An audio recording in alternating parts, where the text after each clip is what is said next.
Ito guys, medyo luto sa kulay to guys. Papalitan natin yung kulay niya. Kaya may yung buhok niya, may damage din siya. Pero ayusin natin yan guys. At saka gupitan ko na rin to ngayon. Kaya ayusin natin to guys. Ganyan yan guys, yung buhok niya no. Maliwanag sa itaas. Diba? Mas talong yung yan, nakita natin yung ganda. Pakita natin yung ganda. Wow, sana all. Ang ganda-ganda naman niya.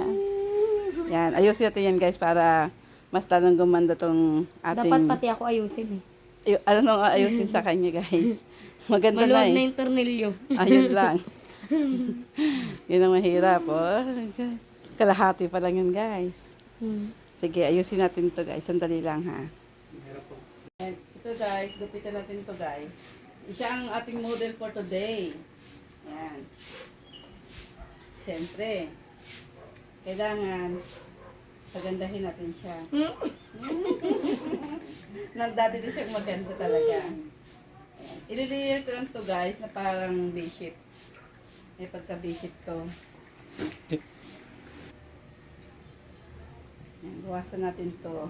Buhok niya. Ito ang ating napakaganda model. Yes, ako na to. Siya na yan. AKA. Wala makakahadlang sa ganda niyan. Pag may apam dyan.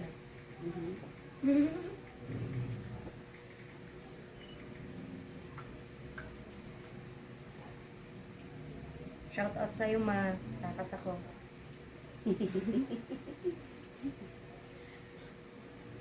Hindi na uso yung nagpapaalam. Shout out kay Ate Beth. Ayan. Ito na po ang iyong magandang anak. Na tumakas. At tumakas lang para siya magpaganda. At syempre, alam mo na kung saan pupunta yan. Walang iba. Kundi sa napakaganda niyang ate, magandang magkupit. Kaya naman siya doon. Maramdamin.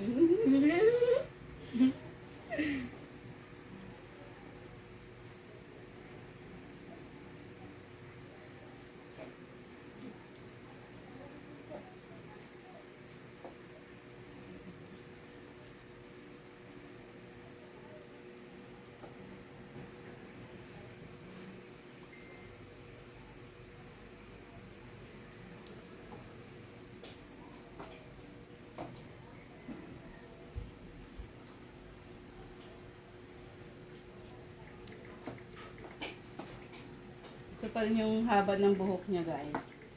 Parang hindi pa rin nabawasan yung haba niya pero 2 inch din natanggal natin sa itaas.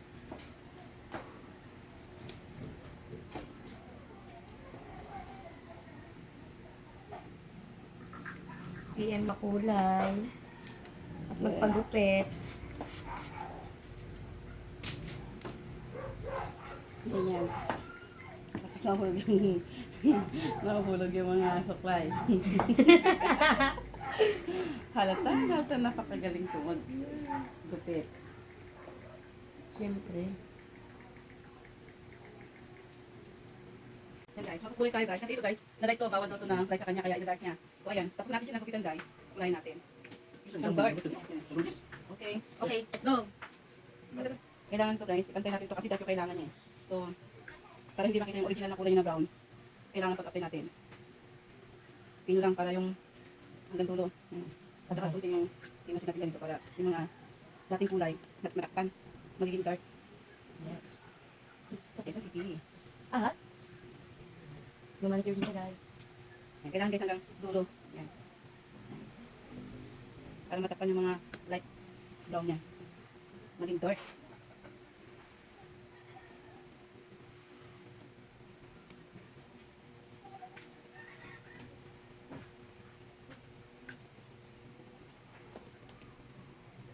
Patay tuloy natin dark siya.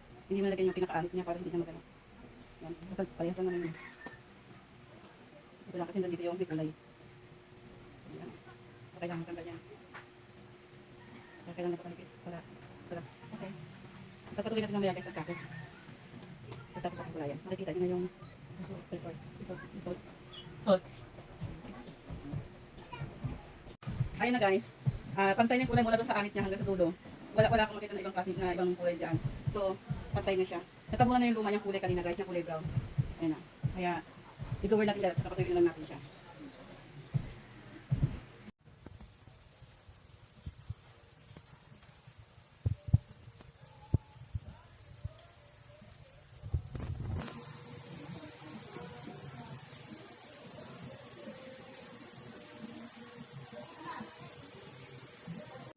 Di na to kaya matawag. Ganda-ganda kaya. Ya, ganyan. O, diba? Ayun yung ayos na.